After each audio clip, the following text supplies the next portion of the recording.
Hello, my loyal YouTube viewers. I'm just doing my monthly check-in to give you guys an update about what's been going on in my life.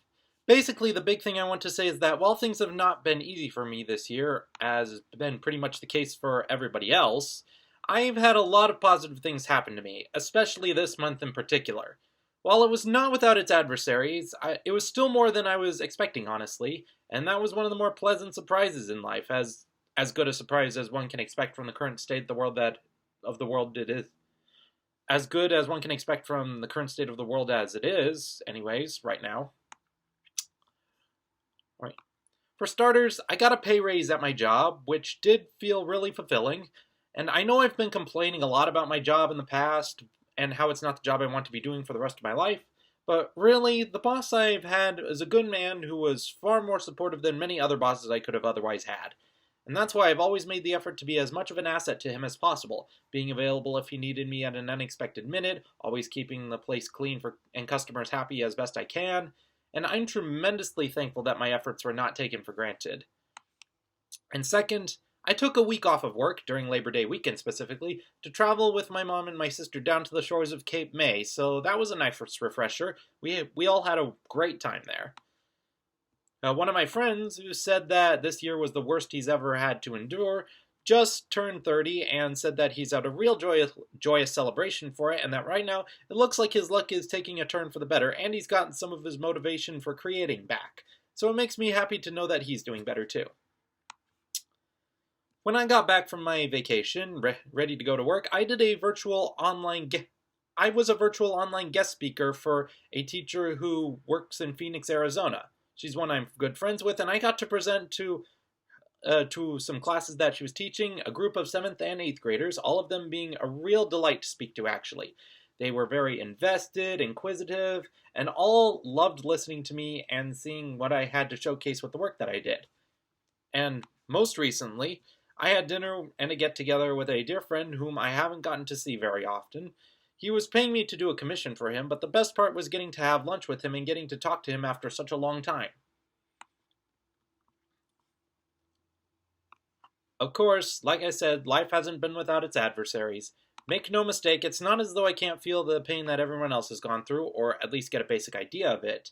Even during this vacation time, I can't pretend like I haven't been dreading, at least a little bit, having to wake up to see what fresh hell would be breaking in the news the next day.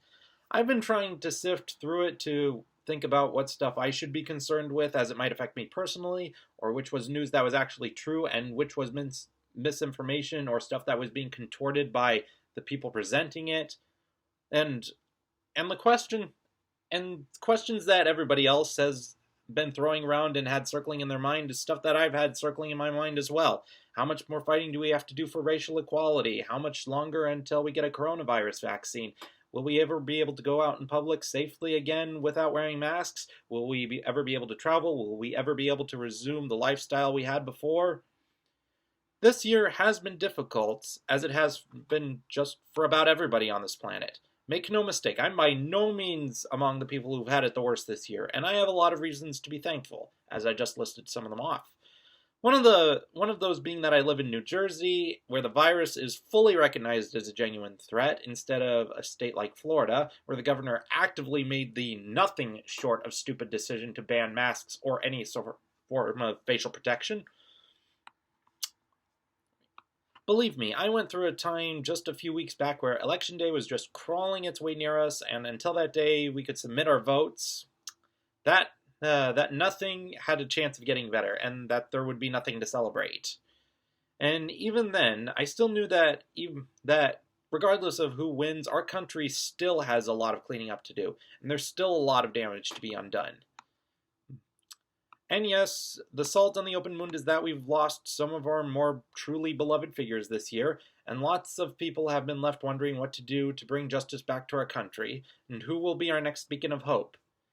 Well, to be quite honest, I think it's time for us to become our own beacons, because even as citizens, it doesn't matter which class, we still have the power to make a difference, no matter how insignificant we might feel in the face of all that's happened, amongst all the abuse of power that's been going on in the world, especially in the USA. People whom we look up to are ones whom we should take inspiration from, not revolve around. Even Martin Luther said the same thing when he conjured up the 95 Theses and put an end to the abundance of immoral indulgences practiced by the church in medieval times.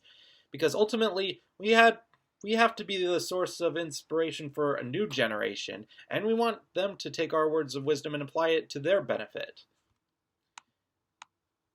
In other news, the leaves outside my window are already starting to fall, and that gives me the impression that we're in for a pretty cold, long winter. I can't be certain, though. The final point that I want to bring up is that I don't want to end this video with a hashtag. I don't want to end this year with a hashtag fuck 2020, as I'm sure a whole bunch of other people are going to do. I'm not the biggest fan of hashtags in general, even if myself have been guilty of using them to sometimes draw attention for my content, but I've especially hated how it's become a bandwagon that the world has been jumping onto ever since 2016. I've always refrained from doing that for a number of reasons, even if the year in question was a terrible one. And one of them is that, as superstitious as this may or may not sound, I've always felt like that was just another way of tempting fate. Like the next year could come along and say, hold my beer to the previous year, so to prove how much worse it could be. Another is that one terrible year for you personally might be a highlight for somebody else. For me, not only have I had a number of good things happen to me this year, as I was just talking about, but 2016 was a year where a lot of my luck was taking a turn for the better from the slog that was 2015. Basically, instead of trying to curse 2020, or any year for that matter, I'm going to try and conclude with the attitude of, this year has knocked me down constantly, as have previous years, and I've still been able to get back up every time, and I'm still standing by the end of it. So come at me 2021 with whatever you got. I will just keep getting back up every time I fall. That is more an attitude I think we need in this world. So that's one I'm going to go out and advocate for. Last point I want to make is that regarding Halloween coming up very soon, I don't know if I'll have a video up next month to specifically celebrate Halloween. We'll have to wait and see. I will say that I'm working on another musical animatic that is very Halloween appropriate and aiming to complete it and upload it onto my other channel by the end of next month, hopefully sooner. And I can't really think of any Halloween countdowns that I want to do that I haven't already done on DeviantArt several years ago, but I'll share you the links to the descriptions on those if you want to take a look. One countdown I know I want to do before the year is over is to make one about best pieces of art, entertainment, and media to come out of this year, at least of what I've seen. And I'm looking forward to that, and that's my update for today, for September. And I'm wishing everyone the best, and I'm hoping that we can all hold out until 2020 is up.